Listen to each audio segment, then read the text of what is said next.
আজকে নবীনকে যদি আমরা সব নিরাপত্তা দিতে ব্যর্থ হয়, তারা আগামী দিনে বাংলাদেশে সুস্থ ধারার ব্যবসা পরিচালিত হতে পারে না। আমি বর্তমান মাননীয় প্রধানমন্ত্রী তাকে পরিষ্কার একটা বার্তা দিতে চাই, বন্ধুত্বের এরকম পরিচয়ে কিন্তু সেই সময় আপনার সর্বনাশ হয়েছিল।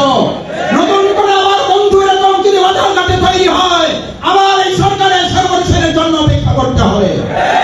স্বাধীনতার কথা কখন বলছি? যখন এখানে দাঁড়িয়ে কথা বলছি, তখন নবীন পাঞ্জাবি ফ্যাশনের আমাদের প্রিয় ভাই হাফেজ নবীন যখন এই কথা বলেন, আমার সন্তানকে এতিম করতে চাই না, আমি সেই অভিজ্ঞ সংবিধান বিশেষজ্ঞ স্বরাষ্ট্রমন্ত্রীকে এখন বাংলাদেশের মানুষ বুঝতেছে, আপনি কোথায়?